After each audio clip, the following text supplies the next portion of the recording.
I'm going to share a fairly simple project with you, but it's fair to say in context, Hobsons Bay has gone through significant reform, certainly over the last 2.5 to sort of 3 years. So I'm conscious that I'm going to make reference to a range of things that might be of interest to you. I'm more than happy to have a chat to you or email, so please don't hesitate to make contact.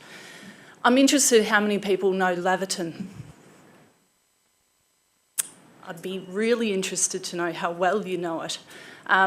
It's a very interesting community, and just looking at the Google map, if you head to the south, you'll see you've got the freeway, you've got the railway line. There's actually only 4 ways of getting out or into Laverton. So if you're going by vehicle, there's 2 road networks, one of which you have to go through 2 sets of lights, 1 major roundabout. You have to go over a railway network, and the other alternative is Point Cook Road, and I'm sure some of you know the challenges with that. In terms of a community, it is very well provided for public open space. It has good provision. However, we know the quality of that public open space is very poor. So for example, I want to say there's 11 pocket parks, and if you go to all 11, there'll be either 1 tree or 1 bench seat. So we certainly know we've got some challenges ahead of us for Laverton, but the Low Street Reserve is just one example of where I will say we've successfully achieved in doing that. It's fair to say, and thank God for the established trees, I have to say, because the reserve really didn't have a lot going for it. And I often think of the day when I hadn't been long with Hobsons Bay, and I said to one of my colleagues, "Oh, I'm just heading out for a minute, I'm heading down to Lohse Street." And the comment was, "Just stay in the car." Interesting to note, Victorian Police Branch right here. So whether that helped us indirectly or not, I don't know. I have to say we have a very good working relationship with the Victorian Police across a range of projects. And I'll talk a bit more about the SEPTED audits and how we're using those. In terms of the Laverton community, just to give a bit of statistic sort of background and not wanting to overload you, but effectively 5,000 residents, which is about 5% of our total population. The majority are a young adult profile. 46% were born overseas. It's estimated that about 1,000 residents require support, either for help in terms of disability or care assistance. 25% are or have been enrolled in education, and 13% are unemployed compared to 6%, which is our Hobsons Bay average. So you can see that we're high on the CEFA index. No, I have not photoshopped these photos, sorry. And it's not pre-demolition by any means, or during demolition, I should say. In 2013, 2006, Council undertook a neighbourhood renewal initiative with the local community. And it's fair to say that the community spoke very strongly about their concerns for safety. And it's interesting, this morning we were talking about perception, and whether it's perception or real, I think is a debatable point, because the mere fact that people perceive they're unsafe, I think is just as important as you are unsafe or you feel unsafe. As you can see, the right-hand side, it's not necessarily under shade. The public toilet really was the feature of the site. People didn't use it. The only people that did use it were the bus operators that parked across the reserve to actually use it. The reserve is certainly a thoroughfare, and if we go back to that Google map before, you'll see that it's actually located between the railway line and the surrounding residential areas. But as you can see, a lot of issues with the asset. So pathways don't connect, no clear sight lines, actually no interface with the surrounding road network, so no pram crossings, no real feature in terms of the facilities. The playground was aged, in disrepair. The public toilets I've spoken about, and thank goodness for the established trees. In terms of design development, as I said, Council certainly have established a lot more understanding of the SEPTED principles. And what we have done, not just through the neighbourhood renewal program, but even other projects, really established within our design and planning team the understanding of those guiding principles. And what we tend to do now is engage formally and have those SEPTED assessments done where we have particularly high risk or, if I can say, complex sites. But generally what we'll do is through our design team, apply those guidelines, and through our community consultation and engagement and working with other stakeholders, test those principles, if you like, in terms of how we're interpreting those through the design.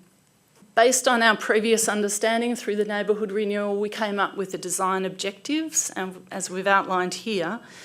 But I think it's a constant learning, and when we talk about what are the learnings from this project, we've learnt a lot in this space. And when I was talking before about the reform, it's fair to say Hobsons Bay has not had asset management as a high priority.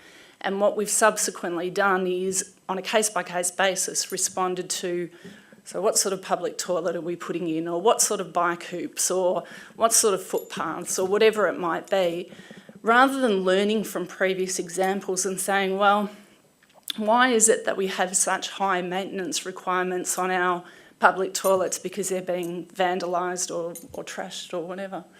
So we are learning a lot, and it's fair to say for Lohse Street Reserve, we were receiving up to 10 council requests, as in local residents, or actually not local residents, local traders and stakeholders would ring and say, are you aware that someone has dumped mattresses and rubbish and whatnot on site? I hate to say this out loud, but at the moment we're not receiving any of those requests. In terms of consultation and engagement, this is just an example of a banner we use.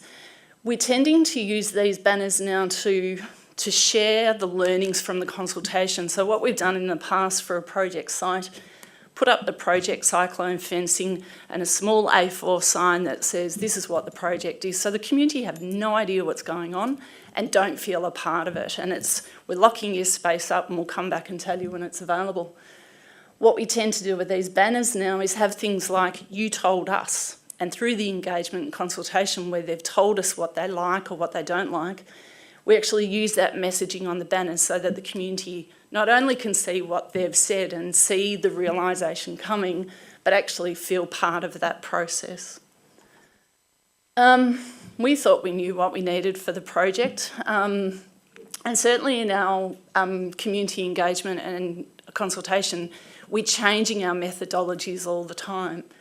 So we do the typical letterbox drops, and we talk to people, and we have stakeholder meetings and public forums and whatnot. But we're also trying to be less prescriptive and less talking to, and truly understanding and listening and learning from what not just the immediate community is telling us, but across the municipality and the region.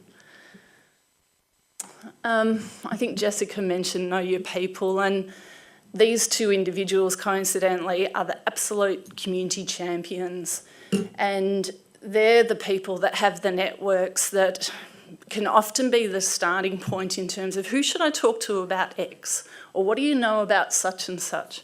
And it's just imperative that we not only understand who those champions are, but ensure that they are actively engaged. And again, I think Jessica hit the nail on the head. It's not about having a formal governance and, formal structures, but truly having that informal opportunity for the community to be engaged and actually feel that their input is being heard and responded to.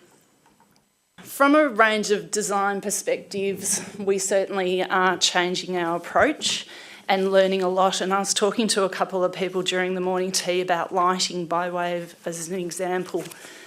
Hobsons Bay doesn't have a formal policy on lighting in reserves. However, we have an informal approach about we don't put lighting in reserves because it encourages people to come, God forbid.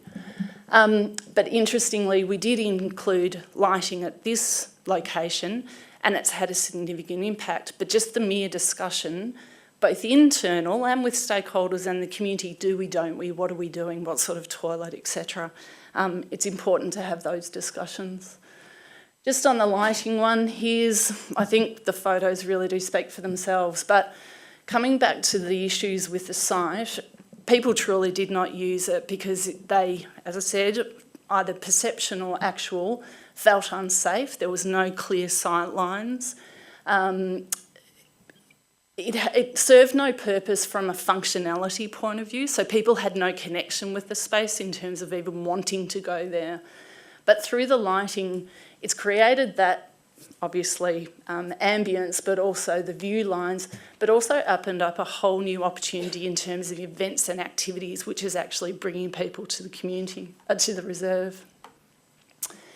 In terms of the outcomes, again, I think the photos speak for themselves, but it's not just about the furniture, but about the functionality as well. It's fair to say that within this reserve, one of the key objectives too was that community pride. And I remember one of our previous CEOs had a mantra of just because we're in the West doesn't mean we have to look like it. And I think that resounds in terms of how we present and how we match that presentation with functionality. In terms of activating the space, I personally think it starts right from the planning stage in terms of understanding how it's being used and also why people don't want to use it, or what's the impediments, or what would they like to do. So that starts early in the piece. But we're very fortunate with Lohse Street Reserve in that nearby we have what's called the Wood Street Arts Hub. The surrounding shops, and it does continue today and it's ongoing work for us, but we have a lot of vacant shops. So council rented out one of those vacant shops and undertook a commitment to initiate an arts hub without any foregone conclusions about what it would be, but really let the community drive that. They now run a range of programs that's open 7 days a week and events. And the Arts Hub was heavily involved in this project, right from the planning stages, but even now. And we know for a fact that on average, the activities, and they can be really simple, if I can call children's programs, right through to major community events, are encouraging significant numbers. Certainly is activating the space, but for this particular community, it's bringing that demographic together from a multicultural perspective as well, which then has the roll-on effect in terms of people maybe coming to this event for the first time, but then meeting during the week as mothers groups and general family groups to get together for very impromptu and informal activities.